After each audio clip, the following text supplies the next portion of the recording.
जी एक बात थी, हमारे यहाँ एक रस्म होती है, सगाई के दिन लड़की के हाथों लड़के के घर के आंगन में एक बांधरवल बांधी जाती है। ठीक है, आप मन से ये रस्म पूरी कीजिए।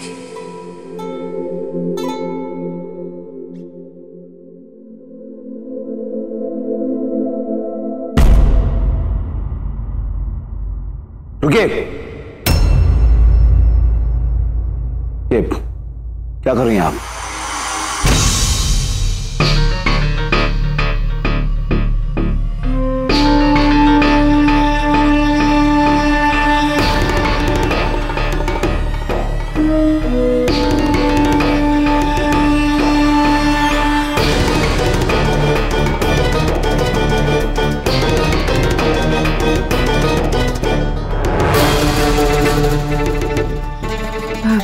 जी, मैं वो पुराना वाला बांधरवल निकाल के बिल्कुल नहीं, ये इसे मत हटाइए। संध्या ने खुद इसको अपने हाथों से लगाया था।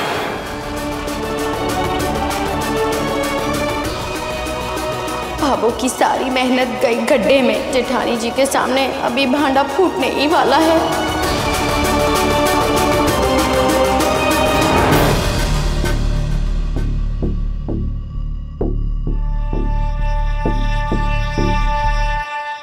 भाभो, तूने वो जो सब जेठ जी, आप जेठानी जी के लिए तोहफा लाए थे ना? लाइए हमारे को दे दीजिए, मैं दे दूंगी जेठानी जी को। हाँ भैया, चलिए कमरे में चल के थोड़ा आराम कर लीजिए, काफी थक गए होंगे आप। हाँ छोरा, जाकर आराम कर ले। चलिए भैया।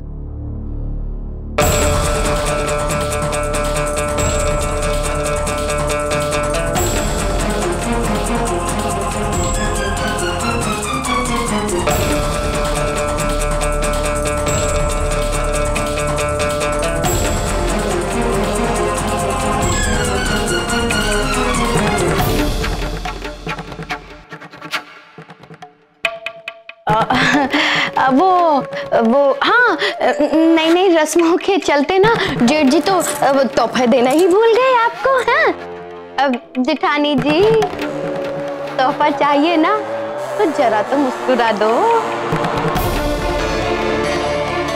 आइए सी, ये लो।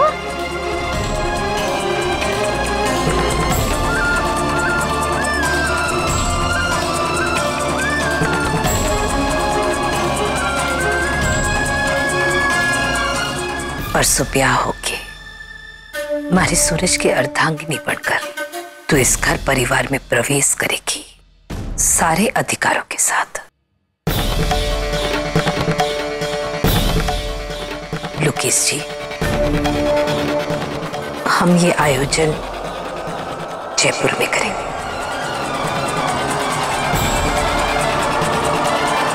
जयपुर में? पर वहां क्यों?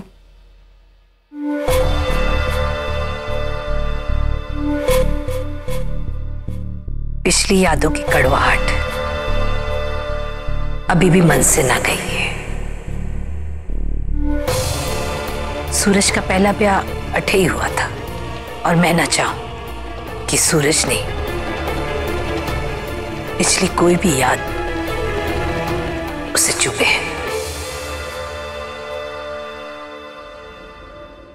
वाह भाभो वाह, झूठ बोलने में तो आप हमारी भी सास निकली।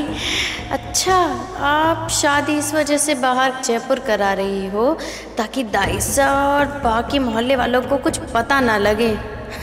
कमाल है बाबू। इसलिए आपसे विनती है,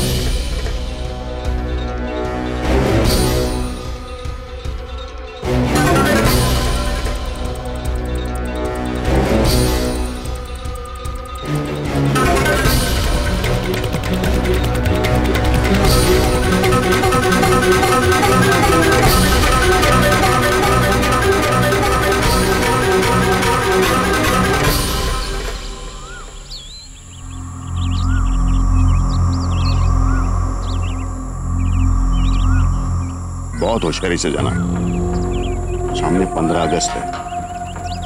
बड़ी जोरदार चेकिंग रहेगी जगह जगह। ये सरकारी सिपाही नाक गड़ाए बैठे होंगे जगह जगह। आप परेशान मत होइए बड़े राजा। डीजल की टंकी में बने खास खांचे में सारे हथियार छुपाए, किसी का पाप भी हाथ नहीं लगा सकता। जा के लिए तो गर्व है हमें तुम पर। पूरा विश्वास है, पूरा विश्वास है। जब 15 अगस्त के दिन सरकार को इतना बड़ा झटका दो, पूरी सरकार हिल जाएगी। सागरिका, जाको साथ लेके जा रहे हो तुम? ये बात अच्छी ना लगी हमें। ये नौटंकी के अलावा कुछ नहीं जानती बड़े राजा, और इसे तो पता भी नहीं चलेगा कब इसकी नाक के नीचे से मैं क्रिस से मिलाऊंगा।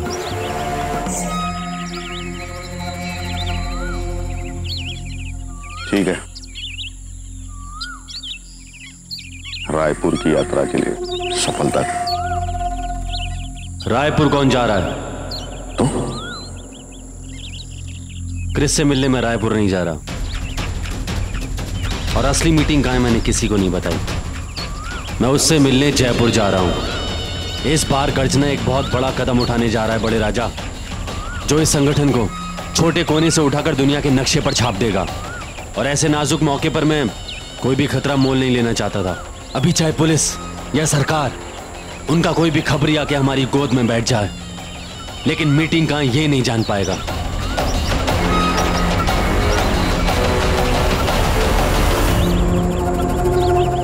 शाबाश, यशस्वी भाई। रायपुर और उसके आसपास के सभी bus stops, railway stations, airports, hotels, clubs, restaurants, धर्मशालाएं, सब पर निगरानी रखो। रायपुर जाने वाले हर रास्ते पर चेक पोस्ट बनवाओ। एक एक गाड़ी, एक एक आदमी, एक एक टैक्सी, एक ट्रेन, प्लेन, सबकी पूरी डिटेल चाहिए मुझे। Is that clear? Yes sir. हमारा टारगेट है एक विदेशी आदमी जिसका नाम है क्रिस।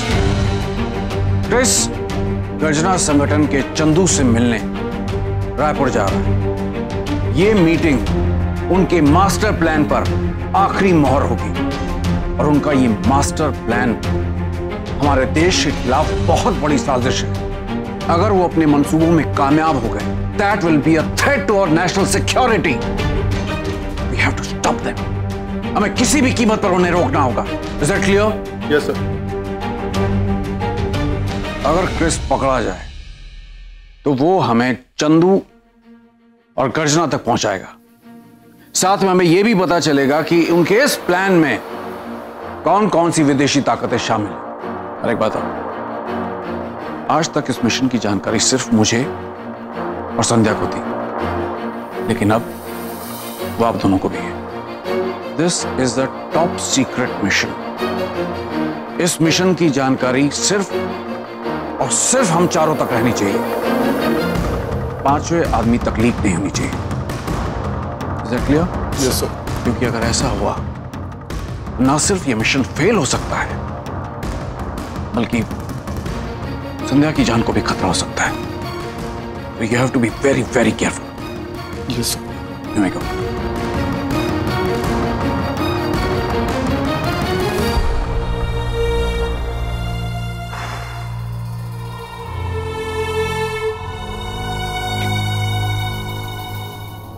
जाकर को अंदर भेजो।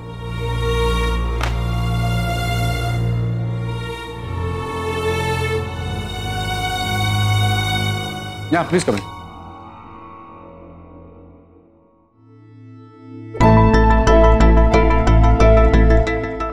ऑफिसर चौहान ने मुझे बताया कि आपने मेरे लिए छुट्टी रेकमेंड की है। अरे ऑफिसर जाकिर, कई बार हमें पुलिस ऑफिसर से हटकर इंसान बनकर भी सोचना पड़ता है। 5 महीने बीत गए हैं हमारी जाबाज ऑफिसर और तुम्हारी बेस्ट फ्रेंड संध्या की शहादत को, लेकिन तुम अभी भी उस सदमे से बाहर नहीं निकल पाए। Am I right?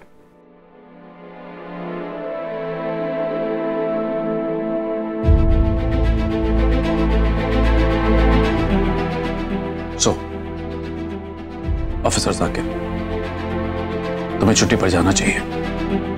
यहां से दूर जाओगे, थोड़ा अलग जाओगे, तो बीते हुए कल से बाहर निकलने में तुम्हें मदद मिलेगी। सर मैं साकिब, एक पुलिस ऑफिसर को सिर्फ शरीर और दिमाग से ही नहीं, बल्कि दिल से भी फिट होना चाहिए। I hope you understand. Yes sir, I understand. Sir क्या ये छुट्टी मैं कुछ दिनों बाद ले सकता हूँ? कुछ जरूरी काम निपटाने हैं। ओके, लेकिन मेरी तरफ से तुम अभी से छुट्टी पर हो। Happy holidays.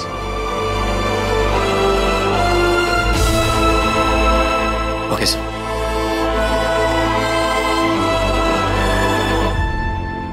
संध्या, तुमने बहादुरी में ही नहीं, रिश्तों में भी कमाल किया है। इतना प्यारा परिवार, ऐसा बेहतरीन दोस्त किस्मत वालों को ही मिलता है।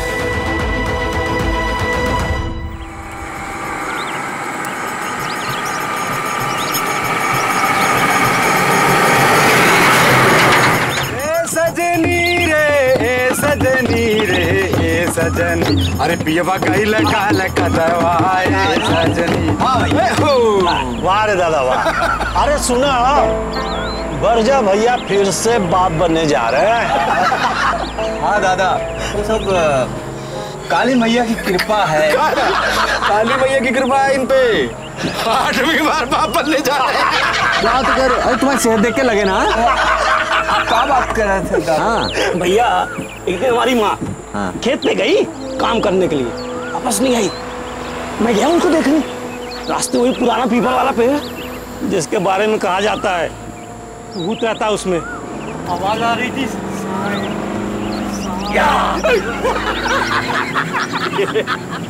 जुगनू भैया कहाँ है?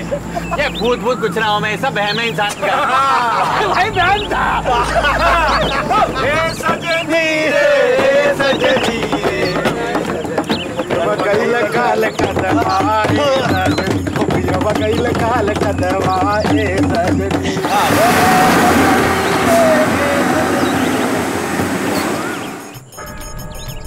कितने भोले और सीधे साधे लोग हैं ये, अपनी दुनिया में मस्त, कोई छल कपट नहीं। शेखर और इन्हें जरा भी एहसास नहीं कि चंदू इनका कैसे गलत इस्तेमाल कर रहा है। गर्जना का अस्तित्व के लिए बहुत बड़ी मदद दिलाएगी मुलाकात। विदेशी मदद से गर्जना की ताकत कई गुना बढ़ जाएगी और फिर लेंगे हम बदला इस देश से और इस देश की सरकार से। बस ये समझ नहीं आ रहा कि चंदू इस नौटंकी का फायदा कैसे उठाएगा, कैसे इसकी आड़ में क्रिस से मिलने वाला है। ये सब नौटंकी में व्यस्त रहेंगे, इनका ध्यान बटा रहेगा और मैं सबकी नजर बचा के क्रिस से मिलाऊंगा।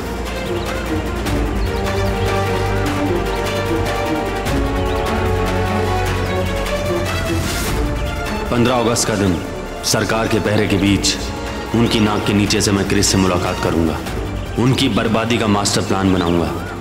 क्रिस से इस मुलाकात के बाद गर्जना को कोई नहीं रोक पाएगा।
ऐसे कर भैया। अब चीटे तो हम पे हुआ रहे हैं, और जब बाइक लाने तुम छाता लेके खड़े हो, पयामे का कांटे हैं। भैया जी शहर की मोड़ी है, जाको नजला जुकाम हो गया तो हमारी नौटंकी भी ना हो पाएगी, सारा नुकसान हो जाएगा। तुम यार, और तुम बैठे बैठे क्या देख रहे हो, जाके सही क्यों ना करते हो, पानी रोको जाओ, खड़े हो। अब सोन दो यार, जब गाड़ी खड़ी हुई है तो हम तिरपाल उठेंगे। आमी ठीक आछे, मैं पीछे होके बैठ जाती हूँ, नहीं आएगा पानी।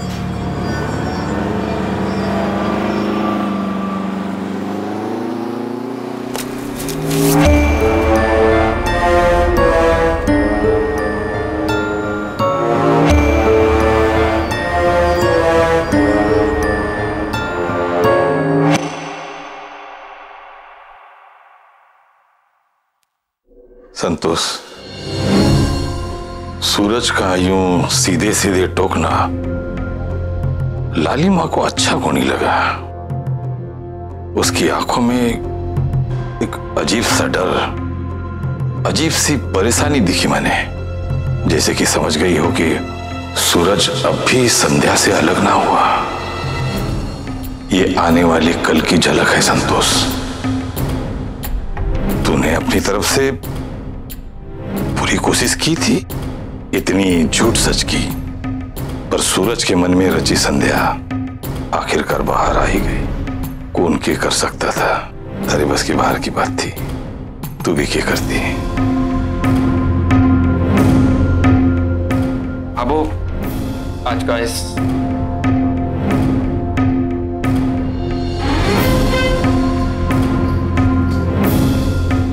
आज तुझे ही है कि लालिमा ने उस बात को मन से न लगाया हो, पर जो हुआ उसके बाद दोनों भाई बहन के चेहरे उतर से गए थे। वो तू सीधा सीधा लालिमा जी से बात क्यों नहीं कर लेती? कोई भी बात उन्होंने मन में लगाई होगी तो तू है ना, तू समझा देना उन्हें।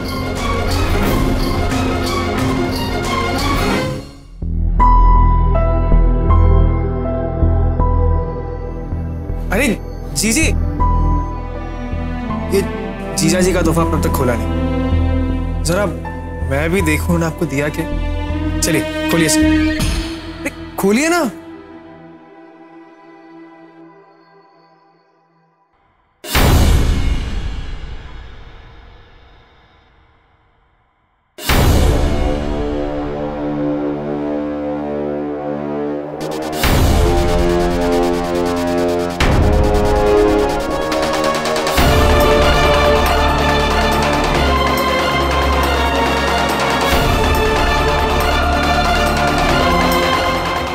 तो ऐश लिखा हुआ, इससे तो जीजा जी की पहली पत्नी का नाम आता है,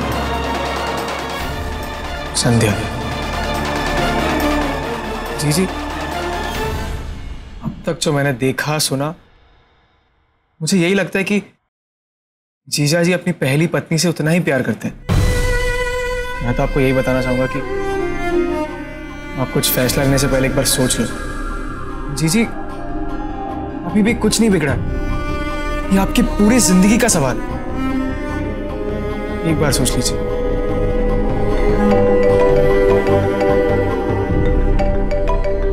जीजा जी के घर से फोन, आप बोलो तो मैं बात कर लूं उनसे। नहीं लोकेश, इतनी जल्दबाजी में किया हुआ फैसला ठीक नहीं होता। मुझे सोचने के लिए थोड़ा वक्त और चाहिए।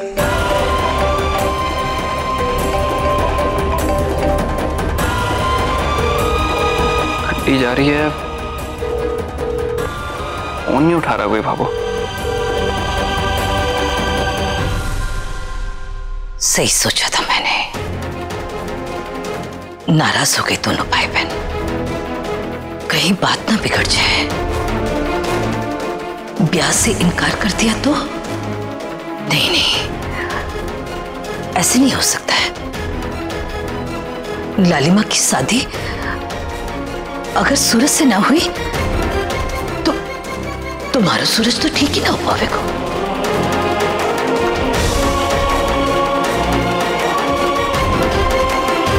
हो दिया